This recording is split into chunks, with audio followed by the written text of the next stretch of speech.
Right here, stay on. Protect your out. We put the work in. Let's finish. Let's do this. Family, I'll do 1, 2, 3. You see, we dream chase, cause that's all we was given to start with. Then we realized the dream was obtainable. Now look at us.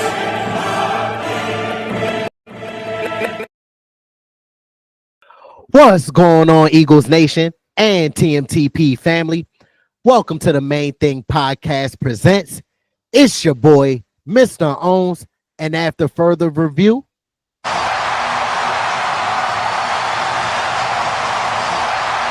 the call stands. I'm still official with no stripes. Welcome back to another episode of the Main Thing Podcast presents on this happy Thursday. To all of our loyal supporters, welcome back to the community. To our new supporters, welcome to the community and our family. Today, y'all, I got some special topics and some fun topics to talk about. But before I dive into that, make sure that you all continue to like the videos, flood those comment sections, continue to share and subscribe to the community and our content. And last but not least, certainly last but not least, don't forget to turn on the notification bells so you don't miss when we drop this pressure on y'all. All right. So now to the topics that I told y'all about that I want to discuss. Let's keep the main thing. The main thing. Let's start off with Mr. Jeffrey Lurie, our owner here with the Philadelphia Eagles. He's been our owner since 1994, for those who don't know. But Mr. Lurie continues his support for the autism community. We learned that he is partnering with CHOP, which is the Children's Hospital of Philly, and Penn Medicine to launch the Lurie Autism Institute. Now, Mr. Lurie is making a big old donation here, y'all. He's making a $50 million donation to launch the Lurie Autism Institute. Now, this comes from a continued commitment to autism research and the community.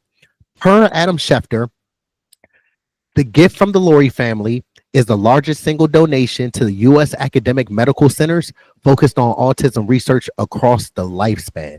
Now, if that ain't no news, I don't know what is, because Mr. Lurie continues to be a trendsetter.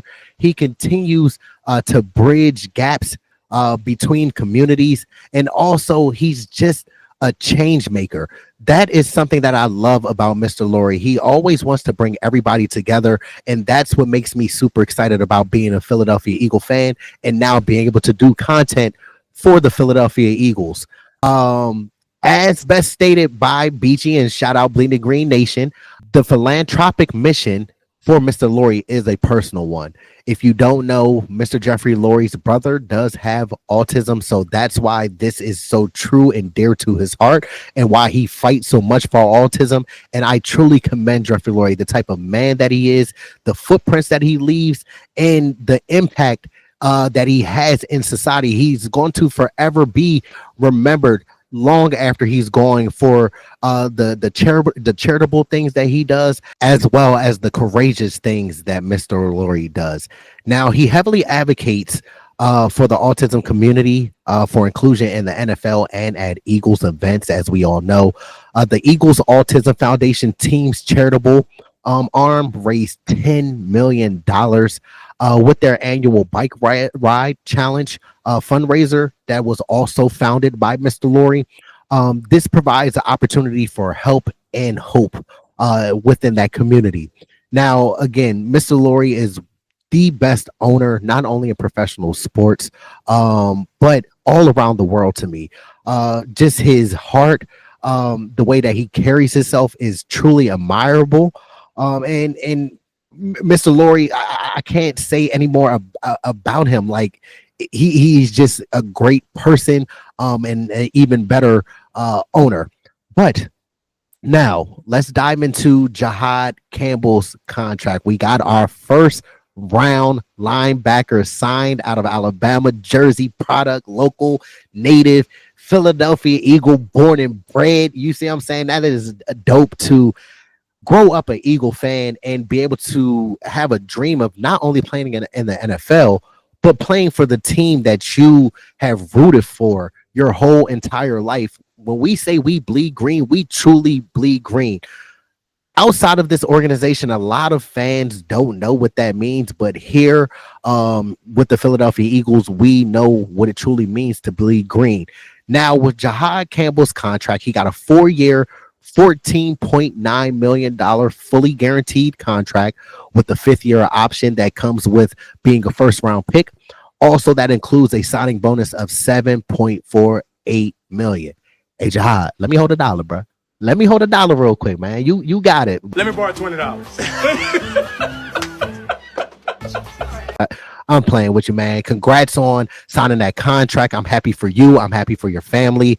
I'm happy for the Philadelphia Eagles organization because we definitely have one with Jihaad Campbell.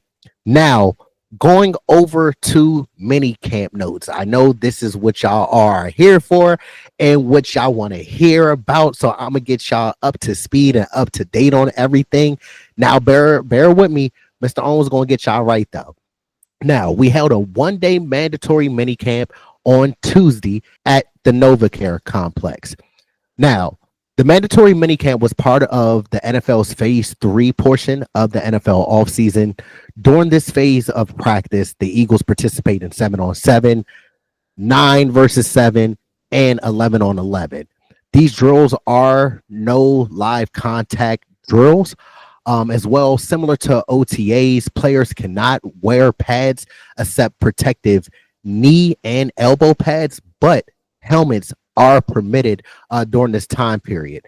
Now, we have great news on the surface.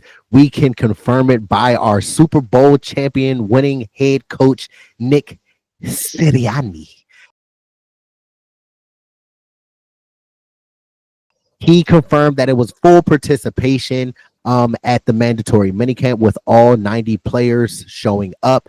This is fabulous news, especially with organizations going through contract disputes, disgruntled players. We don't have none of that here in Philadelphia. We take care of our own. If you come here and prove that you deserve money, that you show that you can be a pro and buy into the culture and put the team first, we will get you right and we will take care of you. So this is a testament to our leadership that we have here in the organization. Also, the winning culture that we have put in place and established here in Philadelphia, and then just the sense of urgency that we have here. We are the defending Super Bowl champions, and we know that we have the giant target on our back. It's easy to be the hunter versus the hunted. And so we know that we're going to get every team's best shot.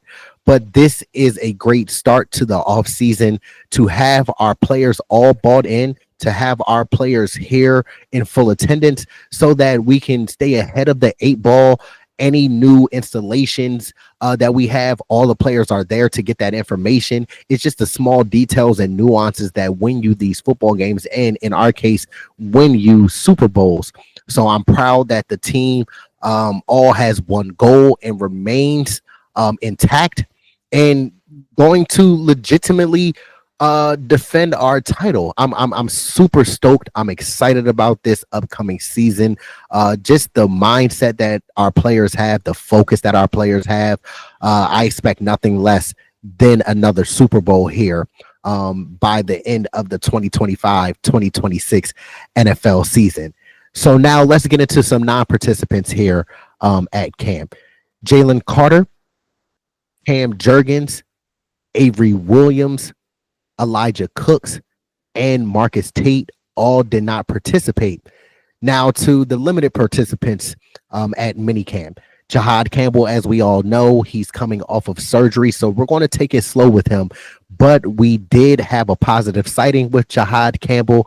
He had his helmet on during linebacker drills, which is position drills, so he's headed in the right direction. We all know that Vic Fangio expressed to us in a press conference, I want to say either last week or a few weeks ago, that Jihaad Campbell wasn't going to be available until August. So to see him at least on the field with a helmet on in June is definitely a positive sign for an upward trajectory for Jihaad Campbell. Now, Zach Bond, was a limited participant. Zach Bond was his reasoning was general soreness, and after all those tackles, interceptions, peanut punches, being all over the field, sideline to sideline, last season, I can imagine him still being sore to this day, and he definitely deserves a rest day. Miles Hinton, our rookie out of Michigan, he was seen getting banged up and then going to the medical tent and the training staff checking him out, and he went back into the facility and did not return. And the final person or player that didn't participate was Nolan Smith. Now, let's take all that with a grain of salt. A lot of these are injuries and things that they want to take slow with the players and help them heal up before they get into training camp. Again, training camp is not for another month or so. So we want to make sure that our team comes in fully healthy to training camp and ready to go and firing on all cylinders. Now, update Super Bowl MVP QB1, Jalen Hurts. What more can we expect from him? We know the type of player that he is. We know what he brings, the type of motivation that he has from all the doubters, and just wanted to continue to build and be the best version of himself possible. This has been one of QB1's best off seasons. Now, this type of offseason that he had is similar to 2022. He didn't have the best offseason in 2023 and last year, even though we did win the Super Bowl. But we all remember 2022 was the year that Jalen Hurts, or QB1, should have won the MVP had he not got hurt and missed those 3 games towards the end of the season. But let's focus on it now.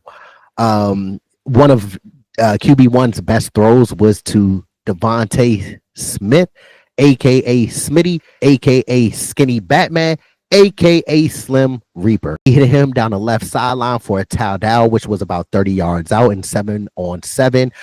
We had Smile Munden, our linebacker that we drafted this season out of Georgia, trailing on that play. Also, QB1 hit Terrence Marshall, a newly acquired wide receiver from LSU.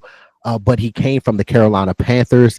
He called a slant and had a catch and run and scored a touchdown on that as well. That is somebody who Devontae Smith has advocated for. Terrence Marshall, he says the big playability in him, and thinks that he can make an impact and be a positive addition to our roster. Again, we have to remember Devontae Smith attended the University of Alabama, Roll Tide. And Terrence Marshall attended LSU. Go Tigers. Go Tigers. Go Tigers. So some things that I've been seeing about QB1 in terms of the mini camp and just the offseason in general. He's in control and has command of the offense. He's comfortable and is very decisive with the football. The ball is rarely hitting the ground. He's not putting the ball in harm's way in terms of interceptions or anything like that. He takes some deep shots, but then also he's being efficient in the short game. One thing that I do love about QB1 is he always continues to grow and get better every single day and every single season. And he has a knack of working on his deficiencies. So, QB1 has been working on getting the ball out quickly and not holding on to the ball too long, because that's when we notice when QB1 holds on to the ball too long, sometimes disaster happens or a bad play happens and we lose yards. But QB1 is working on that tirelessly to make sure that he corrects the small things that make him so great. Now, he avoided taking sacks at a very high clip. I love to hear that. Again, he has that timer in his head, that clock that goes off in his head, where if nothing is open, get out of dodge, get out of harm's way, and make a play with your feet. Or, as I mentioned before, he gets the ball out quickly, limiting the pass rush from the defensive line. Now, QB1 stats for Tuesday at the minicamp, he was 20 of 21 for 1 touchdown and 0 interceptions. And then his offseason overall, he was 50 of 55, a couple touchdowns, 0 interceptions per Elliott Shore Parks. Now, let's flip over to the defensive side. And let's talk about The I mentioned before about the limited participants and also the non-participants at the mini camp. So take this with a grain of salt, y'all. This is just a depth chart that they filled it out and trotted out on that day, June 10th for minicamp. Now, for 7-on-7, the first team defense was as follows: Reed Blankenship and Sidney Brown at safety, Quinyon at left corner, Coop in the nickel role, and Keeley, who I've been hearing a lot of good things about, at the right cornerback position. Jeremiah Trotter and Smile Munden were at linebacker with Zach Bond watching from the sideline. Now to 11-on-11 first team defense, we had Aziz Ojulari, Moro Jomo, Jordan Davis, and Jalix Hunt for the first team D line. For linebacker, we had Jeremiah Trotter and Smile Munden, who I mentioned before because of Zach Bond having the day off from general soreness. Corner, again, Quinyon, Coop, and Keeley. And then we had Reed and Sydney to start out with the first team, but then we had Andrew Makuba, our second round draft pick this season out of Texas, rotating in with Sidney Brown. Now, let me give y'all some updates on the position battles. Now, let's start with cornerback. As I mentioned, Keely Ringo has been turning heads here during the off-season program. He broke up passes to Danny Gray and also Terrence Marshall. Ringo was the first corner again at the right cornerback position, opposite of Quinyon in 7-on-7 and 11-on-11, which I already mentioned. He rotated in with the Dory Jackson. But Keeley is going into his third season. He's got an opportunity to sit behind players like Big Play Slay and Quinyon for this season, seeing how Isaiah Rodgers, even though Isaiah Rodgers was third on the depth chart, you see how he played and got himself some money in Minnesota. I'm ready and waiting for Keeley to take that leap. I have full trust in him. He has the size. He's tall, lanky, has the speed to cover these receivers in the NFL, especially in the NFC East. We know that we have CeeDee Lamb and now George Pickens down in Dallas. We have Terry McLaurin, and we can't stand him in Philly, but it ain't no ill will. Debo Samuel in Washington, and then we have Malik Neighbors in New York with the Giants. But I really truly feel that Keeley can handle his own. He played in the SEC. He was at Georgia with all the dogs. He started there, had a great time down with the Bulldogs, and I just want to see him convert here to the NFL. He has the physical makeup. He has all the tools to be a phenomenal corner. I'm just waiting for him to take that leap, and maybe he was waiting to switch to that number 7 so he can get a little freaky on him, so he could turn up and definitely man that corner role opposite of Quinyon, because I would definitely prefer to have Keeley, especially a younger player who's already been here in the building, who knows the winning culture, who knows the standard here in Philadelphia. I would rather him take over that corner role, because then we still have him on a rookie deal, and it keeps us flexible with players at other positions for depth if we need them, or to trade for an impact player.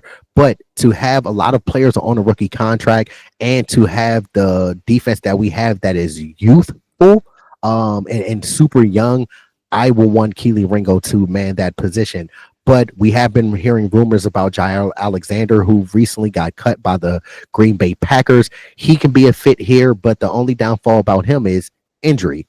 He has missed, I think, the last 16 games or something like that. Don't quote me on that. But the best ability is availability. And when he is on the field, he is arguably a top 5, top 10 corner. And can help our ball club. But the only thing, again, that scares me is the injury history. So if we were interested in Jair Alexander, I will want him maybe for a 1 year or 2 year, a 1 year prove it deal or 2 year deal at 16 million. So that'd be 8 million a year. Just for insurance, because as I mentioned, to lose a player of the caliber of a Big Play Slay and a vet like him, that is a hole over there. As much as if you want to try to ignore it or not, we have to make sure that we have the proper player in that position so that we can succeed at a very high level here with our defense. Now, again, another player that has been linked to us is Jalen Ramsey with the Miami Dolphins. He will have to come via trade, so we would have to give up draft capital as opposed to a Jair Alexander where we can just sign him straight up. Another player that I will be interested in is Rasul Douglas. Rasul Douglas is familiar with us here in Philadelphia. He was here with us in 2017 to 2019. He is currently a free agent. He had his best seasons outside of Philadelphia, but that just shows the more that you put in work, the more that you work on your craft, it doesn't matter. Maybe that wasn't the perfect scheme for him. We don't know. So we saw what he has been doing these past couple seasons, and Rasul is a vet that could come in, teach the young guys, teach the young bulls, Quinyon and Coop, and Keely and Eli Ricks of how to be a pro, and how to go about everyday business accordingly. So that's somebody who I will keep an eye on as far as cornerback as well. Now let's go over to safety. Sidney Brown was the first team safety, but as I mentioned, Andrew Makuba rotated in with the starting defense as well. Sidney didn't have his best day. Dallas Goddard and Harrison Bryant were getting the best of him, kind of. And Fangio mentioned that Tristan McCullum is also in the mix to start, as well as Sidney Brown and Andrew Makuba. But another name, don't be surprised, another name that has been popping up and surfacing, and they've been saying that he was playing some of his best ball on the practice squad last season, is Andre Sam. Andre Sam is someone to definitely keep an eye on for that starting role at safety. He has gotten more reps than Tristan McCullum this offseason with the first team.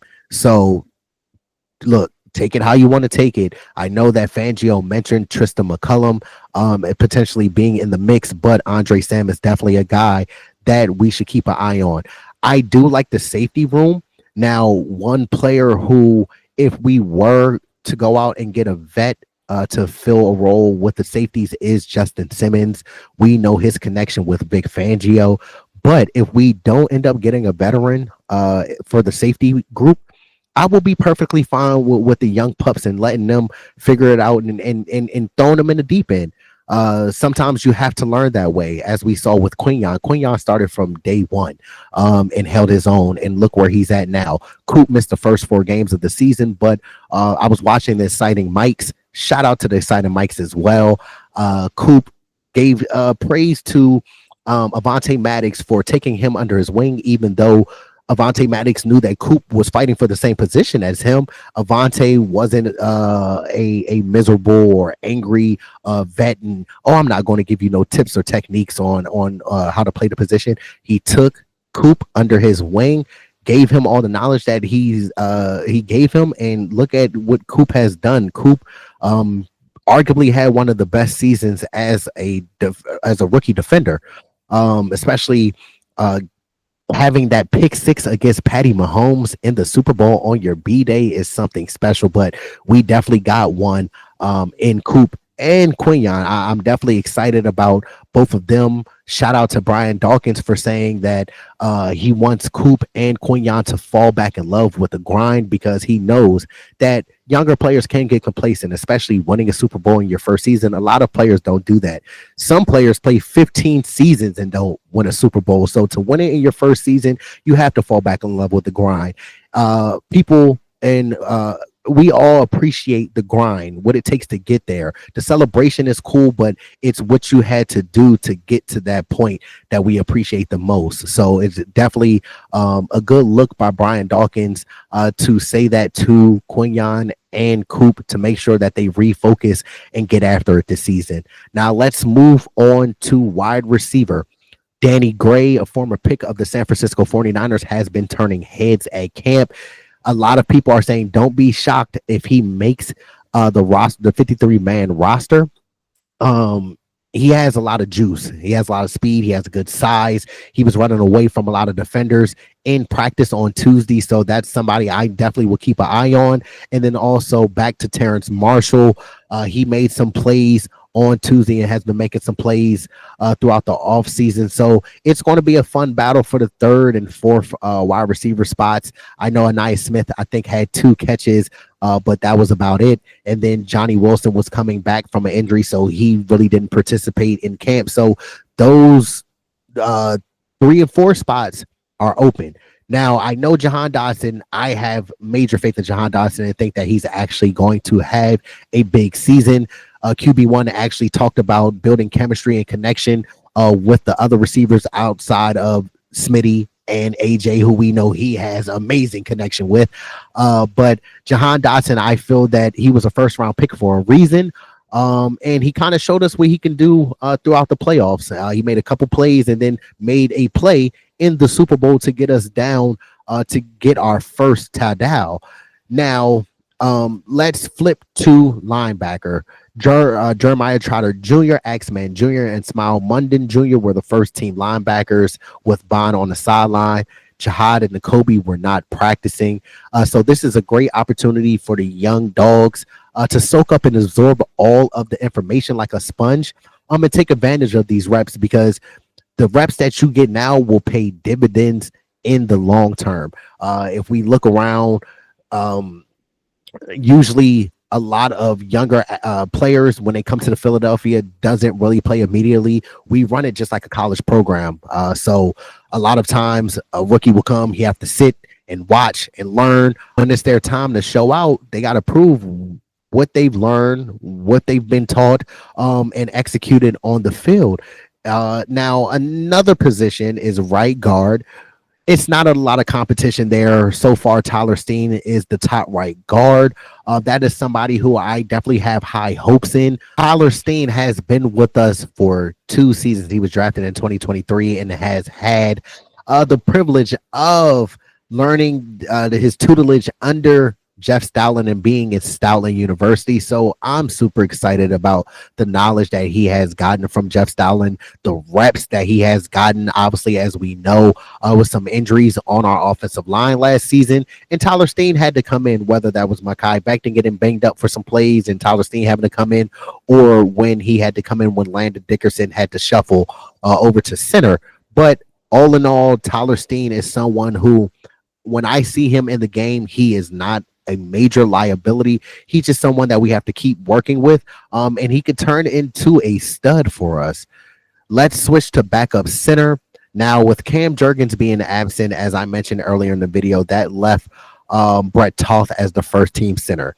Now, multiple reports coming out of Philadelphia have said that Brett Toth was a disaster at the center position. He had multiple low shotgun snaps. He ruined the reps for the offense. It got so bad that we had to re-sign Josh Andrews to have a second team center who could snap the ball in practice.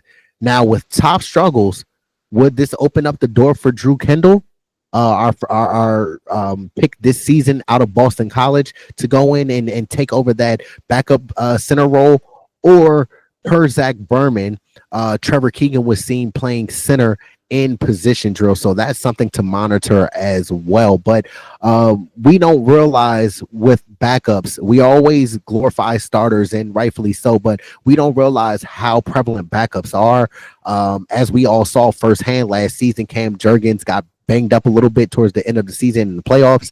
And then we had to have, matter of fact, in the NFC Championship game, we had to have Landon Dickerson slide over to center and had Tyler Steen come in at left guard because our center was banged up and injured. So now we start to realize you have to have serviceable backups in position to either play at the same level that the starter was playing or similar, because if they don't come in and they're not ready, you will get exposed and people would know who the weak link is and attack them. So that is a position that I didn't think we were going to have to keep an eye on, but we're for sure going to have to circle that and make sure that we can have a serviceable center and a viable option if Cam Jurgens does get injured this season. But hope, and I got my fingers crossed, that Cam Jurgens does not get injured this season, even though he plays a tough and brutal position. We're just going to hope and pray that he stays healthy.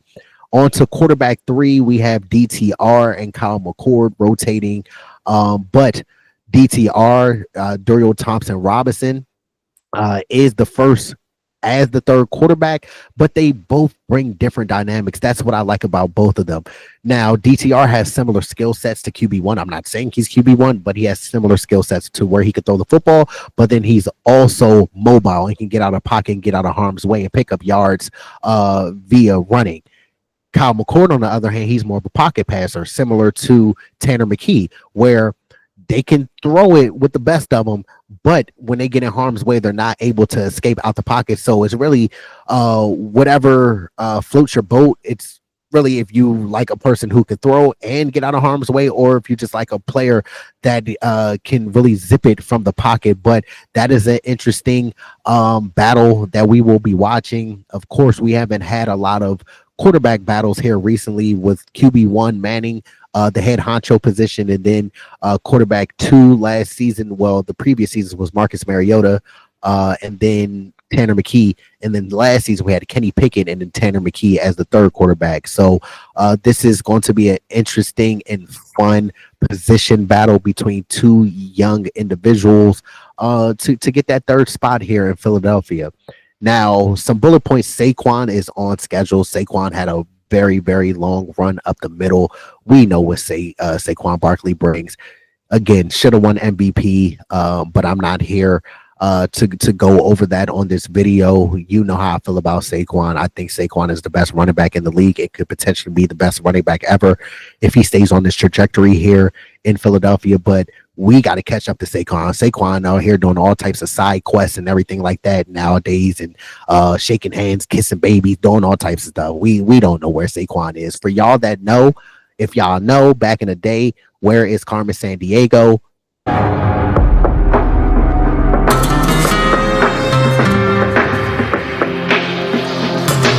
Where is Saquon? We don't know, but we know that he will be in attendance for training camp when we reconvene in July. Jalix Hunt and Jordan Davis were very active, which I am glad to hear. I've been a big advocate for Jalix Hunt. I like his bend. I like his size. I like his tools that he has coming off the edge, and working with Big Fangio. I can see a big season from Jalix Hunt, and I'm super excited for Jordan Davis. I just want him to take that next leap and be more consistent. He's going into his 5th year. Obviously, we picked up the 5th year option with him. He coming out of Georgia. I need him to get with the Jalen Carters, the Nolan Smiths, the Azeez Ojalaris, the Moro Jomos. I want him to be the best version that he can be, because with him at his size and the speed that he has and the strength that he has, he can be a wrecker in the middle. And with us getting Ty Robinson to push that room, Jordan Davis knows he got somebody behind him. So he's going to have to play his best ball. But a lot of people have been saying that he has been having a great offseason, and we can contribute. He says he can contribute some of his success in the offseason to the Peloton. Shout out Peloton with the bikes and getting his conditioning and getting in shape for training camp. Now, again, I mentioned Ty Robinson. We on the Main Thing podcast presents Ben knew about Ty Robinson. We actually had him in our final mock draft.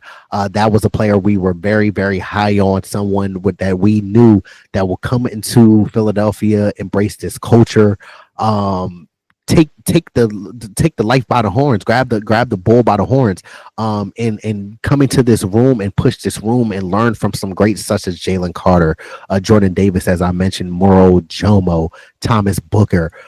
He's going to have an opportunity to make an impact here. He might not start from the beginning of the season, but I know that Ty Robinson will work his way into the rotation and have him a amazing season here in Philadelphia. I'm truly excited for him. And last but not least, Deshaun Jackson, one of my favorite Eagles of all time, was in attendance on Tuesday, showing some love to the Eagles. That's one thing that I love about former players here in Philadelphia. They always come back, no matter how long they retire from the game that they love. They come back to the organization that treated them right, that showed them respect. And gave them an opportunity and a path to do whatever they're doing now. And D-Jack obviously is the head coach of Delaware State. Shout out to him and shout out to the Hornets. They will be battling another Philadelphia legend, Michael Vick, with Norfolk State, and that's the Spartans. They'll be taking on each other October 30th, I believe, at Lincoln Financial Field. So if any of y'all are in the area, please, please, please show love to two of the great Eagle legends, and support them on their new adventures and endeavors. I know that I will be busy that weekend, so I won't be able to get out there, but I definitely want to make sure that I make a game and show some support to both of those guys because they definitely deserve it.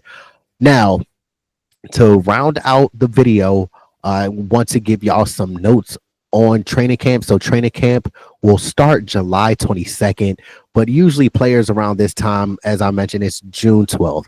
So you have roughly a month and some change to make sure that you train, that you get some rest, you take your mini vacations, and you just lock in, you have your mental right. You make sure that you prepare yourself for the grueling long season that is coming up. You make sure that you go over film every single day and just improve. It's always about being the best version of yourself. So I'm pretty sure that these players will make sure that they take full advantage of this downtime and come back to training camp refreshed, rejuvenated, and ready to attack training camp so we can defend this Super Bowl, because y'all know we going back, and y'all know the Super Bowl is in San Francisco in February of 2026. So I know I'm going to be there. How about y'all? But finally, the open training camp practice at the link has been announced. So it's scheduled for Sunday, August 10th at 6:30 p.m. All proceeds go to the Eagles Autism Foundation. What a special foundation that Jeffrey Lurie has created. Tickets went on sale today at 10 a.m.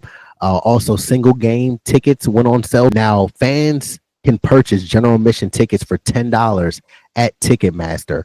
Also, they have an option, and we have an option to buy a $40 VIP ticket that provides fans an extraordinary experience for on-field access prior to the practice. But little birdie told me, you got to hurry up and go to Ticketmaster to get those tickets because those sell out fast. Y'all know us as Eagle fans, how we get down. Anything that is released, we want to make sure that we get our hands on it first. Before I get out of here, I definitely have a question for you all.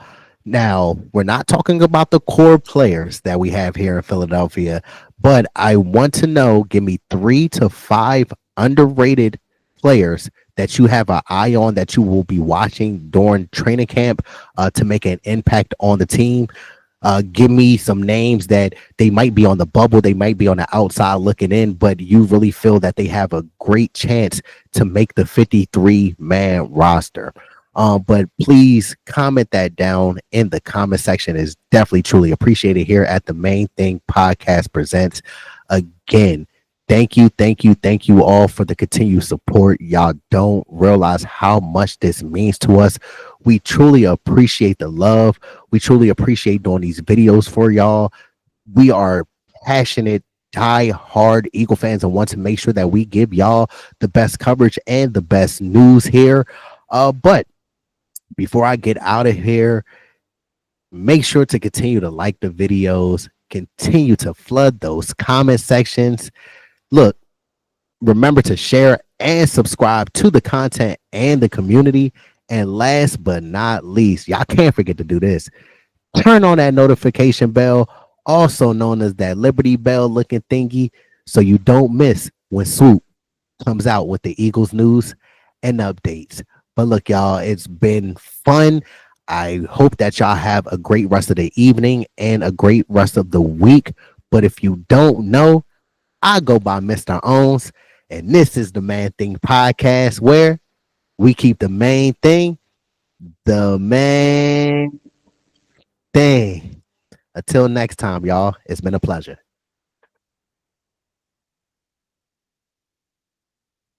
It was I was gonna make a lot of money doing what I wanted to do. I went after it, and it was a struggle to achieve it. You know what? I caught that bitch. Dream chaser.